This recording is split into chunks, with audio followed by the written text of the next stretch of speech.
It was an ordinary spring morning in the rural town of Rua, Zimbabwe.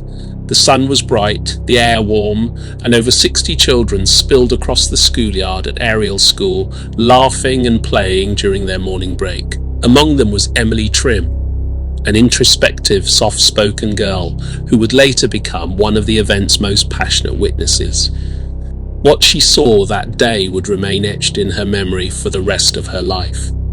Decades later, long after moving continents and enduring public scrutiny, she described the moment with a haunted certainty.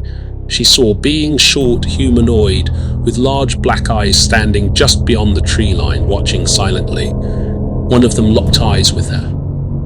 In that moment, she felt a surge of emotion. Not fear exactly, but a warning, an urgent message that bypassed language altogether. She would spend the next 3 decades searching for ways to express what she felt in that brief contact through speech, through art, and eventually through global media appearances. On 16 September 1994, around 10 a.m., 62 pupils at Ariel School in Rua, Zimbabwe, witnessed silver disc-shaped objects descend into a nearby field during their morning break. The sighting reportedly lasted 15 minutes, during which several children claimed to see small humanoid beings with large black eyes. The incident occurred amidst regional UFO sightings, including a fireball re-entry just 2 days earlier. School staff were indoors and did not witness the event. Children returned to class visibly disturbed. News of the encounter quickly spread, bringing journalists and investigators to the school within days. This moment has since been revisited countless times by journalists, psychologists, documentary filmmakers, and skeptics alike. It's been described as the most compelling close encounter of the third kind involving children, whose testimonies have remained remarkably stable over decades. The site itself, a playing field surrounded by brush, was easily accessible to the children and bordered a sparse woodland area.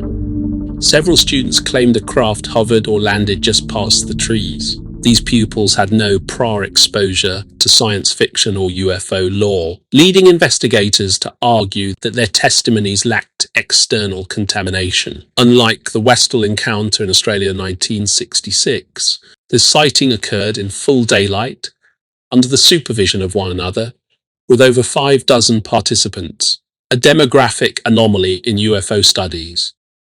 Several children reported that the beings communicated telepathically. They claimed to receive messages warning humanity about pollution and environmental destruction. The accounts remained consistent over time. BBC journalist Tim Leach and UFO researcher Cynthia Hind interviewed the children on 19 and 20 September. Harvard psychiatrist Dr. John Mack later flew to Zimbabwe in November 1994 to conduct in-depth interviews, affirming the children were sincere and not hallucinating. His involvement lent scientific and academic weight to the event. Dr. John Mack's involvement was pivotal. A Pulitzer Prize-winning psychiatrist from Harvard, Mack had risked academic ostracism before by studying alien abduction claims. His approach was neither sensationalist nor credulous. He believed in listening without bias. During interviews at the Ariel School, Mack was visibly struck by the consistency of the children's accounts and by their emotional responses, which did not appear rehearsed or coerced. The telepathic warnings about the environment, first revealed during Mack's sessions, raised further interest among consciousness researchers. Many children appeared to independently articulate a sense of ecological urgency. Some claimed the beings were warning humanity about our impact on the Earth. This singular example has since been referenced in environmental philosophy, ufology, and transpersonal psychology.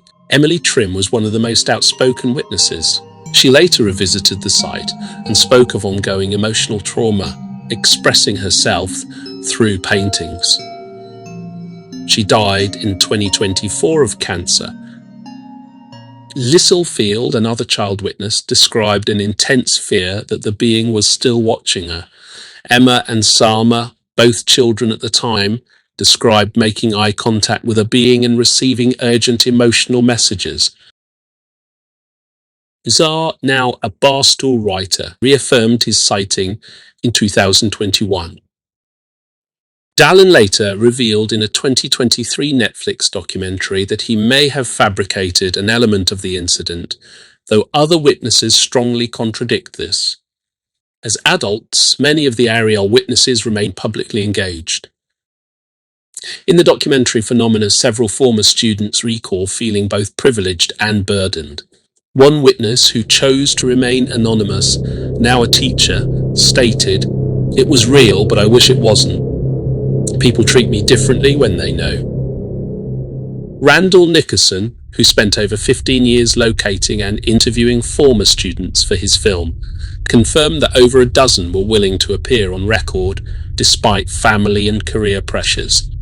They come from all walks of life. Some now live in Europe, others in South Africa or North America.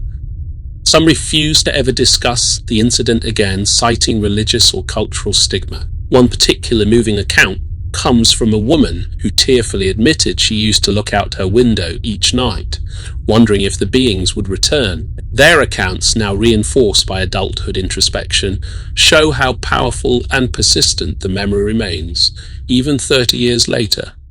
Many witnesses describe psychological and emotional aftereffects, including trauma, anxiety, and fear of ridicule. Emily Trim said she felt emotionally haunted for years. Witnesses expressed a lasting distrust of adults and institutions who ignored or dismissed their experiences. Some developed a deep environmental consciousness, while others struggled to reconcile their memories with a lifetime of skepticism. The collective experience shaped their adult identities for better or worse. In some cases, the impact has extended into deeply personal and psychological domains. Several witnesses report anxiety disorders, hypervigilance, and avoidance of wooded areas or clear sky. A few became artists, activists, or psychologists, tracing their interest back to the Ariel sighting. Others distanced themselves from the memory, trying to bury it, until media reawakened interest. The Netflix series Encounters 23 triggered a wave of renewed discussion, with one adult witness stating she cried after seeing her younger self on screen. There are also reports that some students were reprimanded or silenced at the time, told by adults not to speak further or risk consequences. This institutional invalidation appears to have created a schism between trust in personal experience and external dismissal. Many now consider the emotional aftermath to have been worsened, not by the event itself, but by the silence that followed. The scientific establishment has offered little formal analysis, citing lack of physical evidence. Some skeptics propose mass hysteria, misidentification, or cultural suggestion. Others, particularly those in psychiatry and anthropology, expressed interest in the psychological consistency of the testimonies. Harvard's Dr. John Mack concluded the children were truthful. His stance drew criticism, but also spotlighted the need for deeper exploration of anomalous phenomena and childhood memory credibility. The lack of physical evidence, no radar, photos, or official air traffic reports, has hindered full scientific engagement. Still, multiple academic figures have urged that cases like Ariel deserve open-minded inquiry. In a post-2000 research, Climate Influenced by Increasing U.S. Military Acknowledgement of UAP's Identified Aerial Phenomena, the Ariel case has returned to relevance. Some researchers propose new methodologies combining cognitive science, trauma studies, and cultural anthropology to assess such cases. A few published papers cite Ariel as a rare example of perceptual coherence under controlled temporal conditions. In this sense, even if the event were not extraterrestrial, its social and psychological consistencies are seen as a scientific anomaly worth further investigation. Academically, the event has been analysed in terms of social psychology, memory retention, and group dynamics. Scholars have compared it to other mass sightings, such as Westall 1966. The Ariel event stands out for the volume of consistent testimonies from children and lack of adult interference. It is frequently cited in sociological literature, discussing belief formation, institutional trust, and the global UFO narrative. Dr. John Mack's involvement catalyzed a cross-disciplinary interest in UFO phenomena, consciousness studies, and childhood trauma. Scholars in media studies and folklore have drawn parallels between Ariel and earlier visionary experiences in colonial African history, where children reported angelic visitations or ancestral spirits. These academics argue that Ariel represents a modern myth-making moment, where cultural tension, psychological suggestibility, and post-colonial identity intersect. Conversely, others reject the idea that the children's claims can be so easily folded into allegory. Ariel occurred during a time of relative political stability in Zimbabwe in a private English-speaking school. This isolates it somewhat from nationalist narratives or post-colonial mysticism. One sociologist described the Ariel event as a collision between cosmic imagination and concrete realities, a unique moment when children describe the ineffable with sincerity. For this reason, Ariel continues to fascinate both believers and skeptics across academic disciplines. The Ariel School sighting remains a powerful and credible case in UFO history. It is unique in its number of child witnesses, media attention, and scholarly investigation. Despite the absence of conclusive evidence, the emotional depth and consistency of the accounts have sustained public interest for over 3 decades. Whether alien, psychological, or sociocultural in nature, the event reveals much about human perception, belief, and institutional response to the unexplained. What sets Ariel apart is not just the volume of witnesses, but the detail and emotional intensity of their testimonies.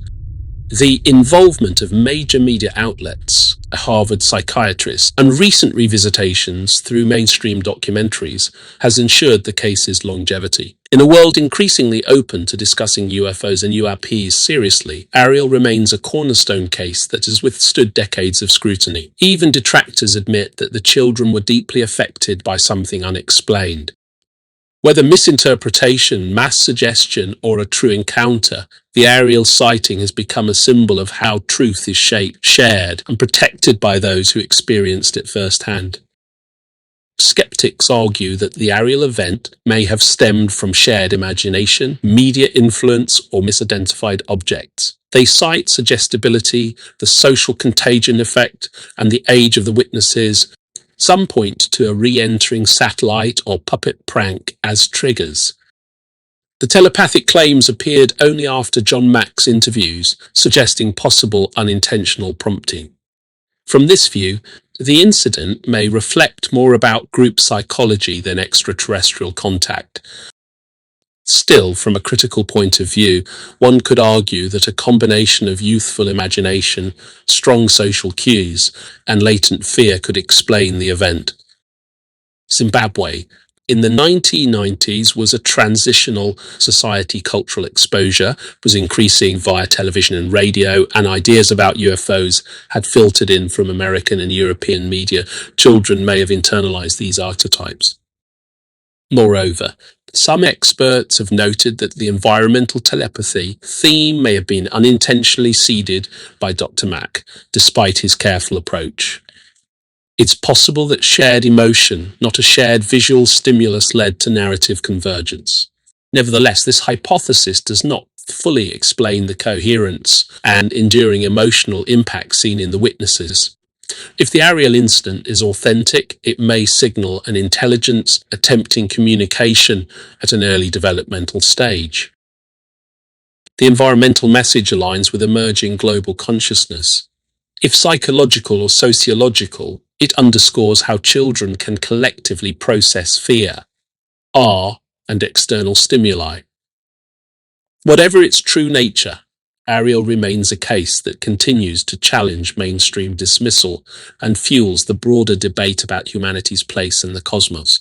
whether the Ariel sighting was a moment of interstellar outreach or an extraordinary case of shared vision. Its legacy continues. As governments declassify more UAP information and societies become more open to discussing the unexplained, cases like Ariel gain new relevance. They challenge us to reconsider what we define as evidence, how we treat eyewitnesses, especially children, and what it means to experience something that defies conventional explanation. Perhaps Ariel was not about the beings themselves, but about the children, how they received, processed, and preserved something that forever set them apart from the ordinary.